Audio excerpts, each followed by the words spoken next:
which naryo ni ijambo rirangizwa na ca na ha, kurishira mu bwinshi turavuga whiches. Which ubundi ni abarozi nk'aba bagendera ku mikubuzo tuvuga ngo cyangwa bagendera ku dutaro, abo tuvuga ko ni aba witch. Witches cyangwa se abapfumu. Umupfumu ari umwe, ari benshi tukavuga ngo witches. Cherry ni inkeri.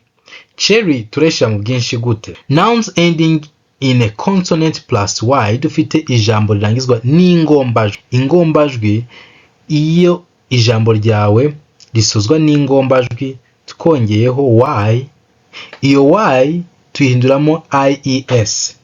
Ubwo cherry birahinduka cherries.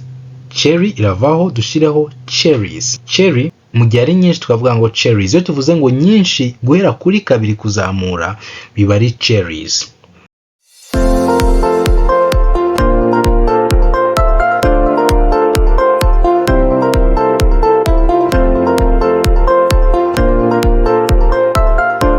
Good morning, good afternoon, good evening. Ladies and gentlemen, again, this is Learn English with Bonaj. Ani kuri iga icyongereza na Bonaj. Today we are going to learn plural. Uyu munsi tugiye kuba twakwiga gushyira mu bwinshi amagambo ni gute tuyashyira mu bwinshi mu cyongereza.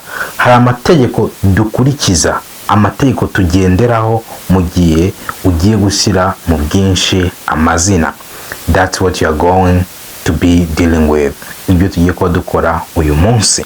Okay? And again, at the end of the lesson, I will give you exercises to test if you understand the lesson. Nituba tugeze ku musozo urangije isomo, ndibuze kuguha imyitozo kugira ngo turebe niba wasobanukiwe n'isomo twize. Okay?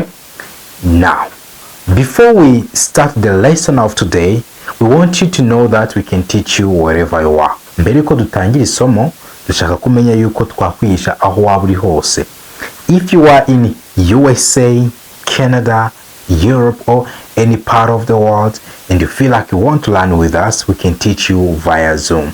Uri muri Amerika, muri Canada, muri Europe n'ahandi hose ku isi, ukaba wifuza kwigana natwe, turagukurikirana kuri Zoom. Waba uri umutangizi, waba urimo hagati, ndetse ukagera ku rwego aho wumva icyongereza neza cyangwa se uvuga icyongereza neza.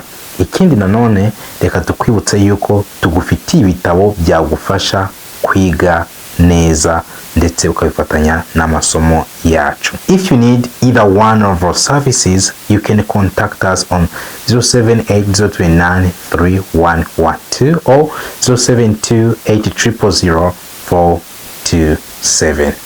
Now, let's kick off the lesson. Alright, now let's learn plurals. Reka twige gushyira mu bwinshi. We have girl. Girl ni izina ry'umukobwa. Umukobwa, izina ry'umuntu umwe. Iyo tugiye gushyira mu bwinshi, itegeko rivuga yuko twongeraho s mu bwinshi. Dufite girl, umukobwa umwe, ubwo abakobwa babiri turavuga ngo girls. Girl ni umwe, baba ari babiri tukavuga girls. Girls. Okay?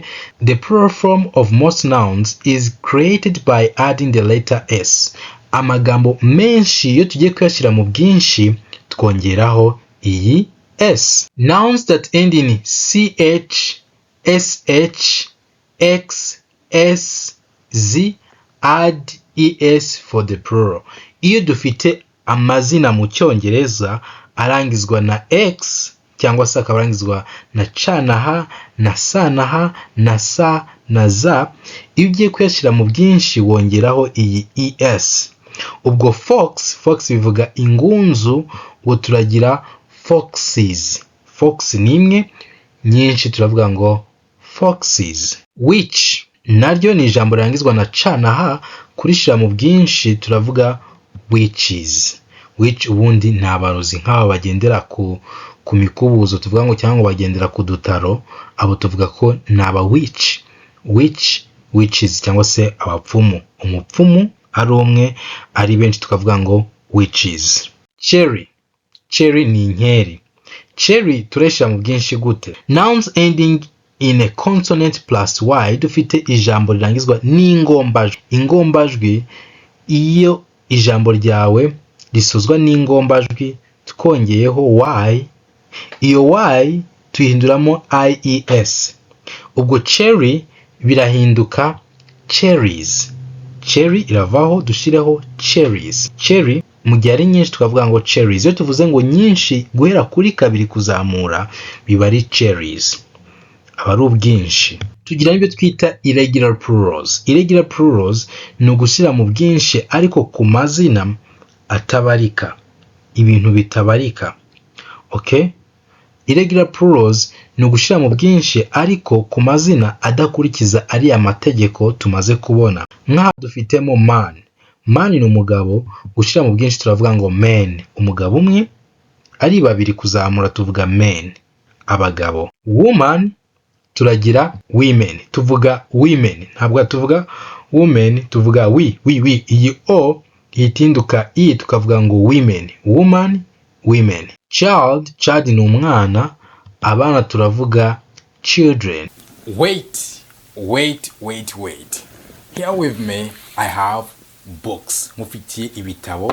This is vocabulary book. Igitabo kirimo inyunguramagambo z'icyongereza ndetse n'ikinyarwanda. This is dictionary of English and Kinyarwanda.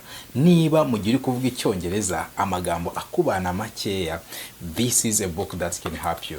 Igitabo cyagufasha mu gihe uri kuvuga, ntabwo ukeneye kuba uri gutekereza ijambo ugiye gukoresha, you have to keep speaking, and this is the book that will help you with that. Ikindi gitabo kizagufasha ibyo.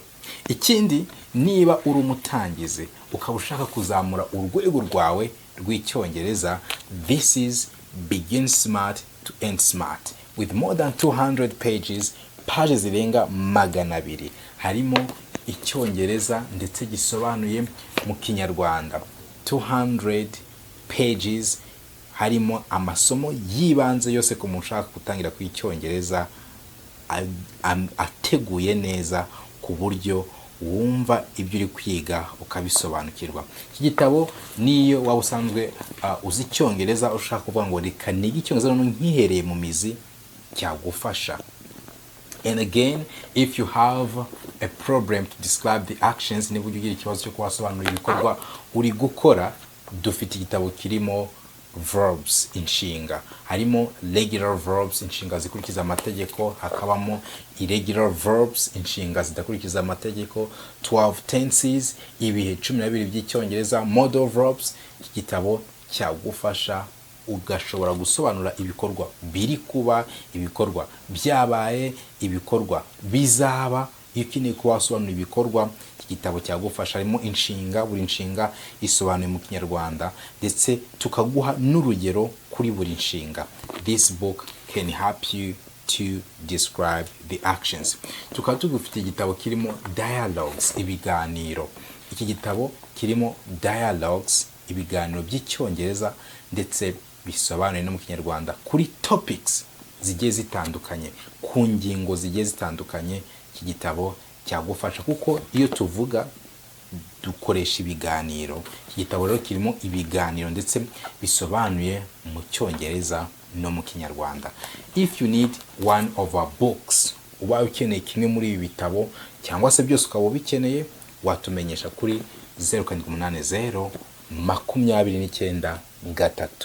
29 312. Let's continue the lesson. Child ni umwana, children ni abana. Person ni umuntu, person. Mu gihe ari abantu benshi tuvuga people. Person ni umuntu, people ni abantu benshi.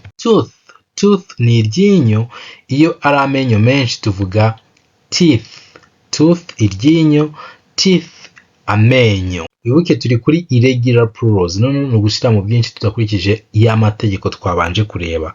Foot ni ikirenge, turagira feet ibirenge. Foot ikirenge, feet ibirenge. Mouse ni imbeba, mouse imbeba imwe, noneho imbeba zirenze imwe tuvuga mice.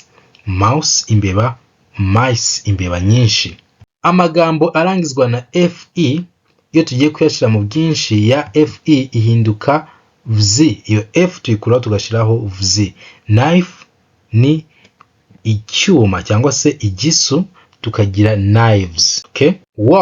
Wolf ni ikirura, wolf, tugira wolves. Iyo amagambo arangizwa na f, nanone ya f tuyikuraho tukongeraho vz, dufite wolf igahinduka wolves, ikirura, ibirura. Next, amagambo arangizwa na o twongeraho es, add es. Tomato turagira tomatoes, tomatoes. Hari amazina ahora ari mu buke twaba dufite ikintu kimwe cyangwa se ari byinshi tukaba tutongeraho s utabimenya, bigaterwa nuko ari gukoreshwa ukamenya ko ari byinshi cyangwa se ari bike. Sheep ni intama, yaba ari imwe tuvuga sheep, zaba ari ebyiri, zaba ari eshatu, zaba ari enye tuvuga sheep. Okay? Na fish ni uko, fish yaba ari imwe, zaba ari ebyiri, zaba ari eshatu tuvuga fish. Deer ni impongo, nayo ikomeza gutyo tuvuga deer, ntabwo tuvuga deers, ihora ari deer. Now tugiye kureba uyu mwitozo. What's the plural form of boy? Ubwinshi bwa boy ni ubuhe? Dufite boy es, boys, we have boys. Aha urahitamo ijambo rikwiriye rigaragaza yuko turi mu bwinshi. Watch ijambo rikurikira, watch ijambo rikwiriye kuba yaba ari mu bwinshi hano ni irihe? Dufite watch ni s, watches. Urareba ijambo rikwiriye uze kuvuga ngo igisubizo cya kabiri ni iki. Wife, dufite iki, tukagira iki, tukagira n'iki, igisubizo urabona cy'ukuri ari ikihe? Half ni igice, halves. Okay, urabona igisubizo n'aha naho ari ikihe? Tooth ni iryinyo, dufite tooths, dufite teeth, dufite tooths. Urareba igisubizo cy'ukuri ugitange. Life, dufite lives. Urahitamo igisubizo n'aha cya nyacyo. Leaf, aho igisubizo urabona ari ikihe? Leaf ni iki, ni wowe uri buze gutanga igisubizo. Foot, dufite iri, tukagira n'iri ndetse n'iri. Urareba igisubizo gikwiriye ugitange. Strawberry, dufite strawberries like this and strawberry like this and strawberries like this. Which is the right answer? Woman, dufite iri, tukagira n'iri, tukagira n'iri. So the end, tugeze ku musozo w'isomo ryacu uyu munsi. Iki cyari igice cya mbere tureba plural, ariko mu gihe kiri imbere tuzongera twige plural noneho ku buryo bwagutse gusumba ahangaha. Okay? Kuko turi ku ntangiriro, amasomo tugenda twiga ni ay'intangiriro kugira ngo tutazagira imbogamizi tugezemo hagati. Rero mbipanga ku murongo ku buryo nitugera ruguru uzaba ushobora kuba wabyumva, ndetse nkanabyagura plural nkanayigusobanurira nanone no ku buryo bwagutse gusumba ahangaha. So keep learning, keep growing, and see you next time.